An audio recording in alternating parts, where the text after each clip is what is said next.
परियों के देश में एक मोटी परी रहा करती, जिसका नाम चित्रा था। वह माँ बाप की इकलौती बेटी थी। जो जो खाने का मन करती, उसकी माँ जादू से उन पकवानों को ले आती। इस लाड प्यार के कारण चित्र मोटी हो गई थी।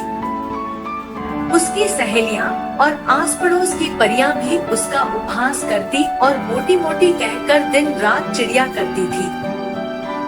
सभी सहेलियां संध्या के समय वन विहार के लिए उपवन में जाया करती थी।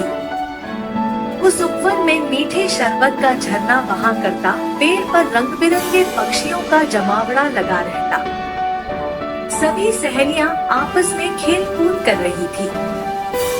चित्रा अकेली उदास बैठी थी। कोई भी सहेली उसके साथ खेलना पसंद नहीं करती थी।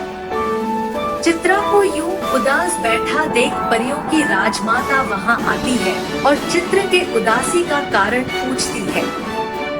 चित्रा को वह खूब सारी टॉफियां देकर चली जाती है।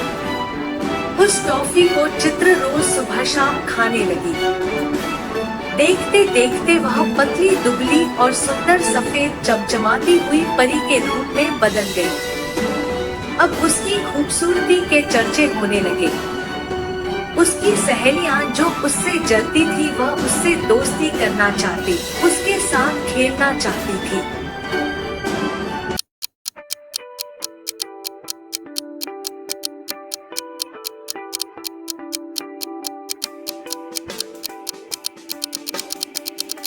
गोलू अपनी माँ से डांट खाकर चुपचाप और गुमसुम था।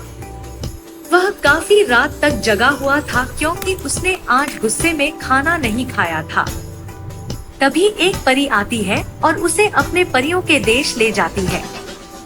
गोलू खूब भूखा था। उसने वहां बहते हुए मीठे शरबत की नदी देखी। उसने झटपट खूब सारा शरबत पिया।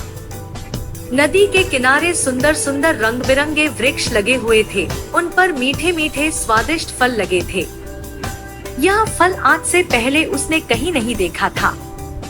उन्हें तोड़कर भरपेट खाता है। गोलू का पेट स्वादिष्ट फल और शरबत से भर जाता है। पेड़ गोलू से कहता है, पेट भर गया या और खाना है? गोलू चौंक जाता है। अरे, परियों के देश में तो पेड़ आपस में बात भी करते हैं। वह अब और घूमना चाहता था, लेकिन पेट भरने के कारण वह चल नहीं पा रहा था। परी ने उसे एक खूबसूरत मोर पर बिठाया और पूरे परी देश का भ्रमण कराया। वह भ्रमण करते करते न जाने कब सोया कि सवेरे माँ की आवाज आई, उठो गोलू बेटा, स्कूल नहीं जाना है क्या? गोलू आंख मलता हुआ बाहर आया। वह कल के गुस्से को भूल गया था।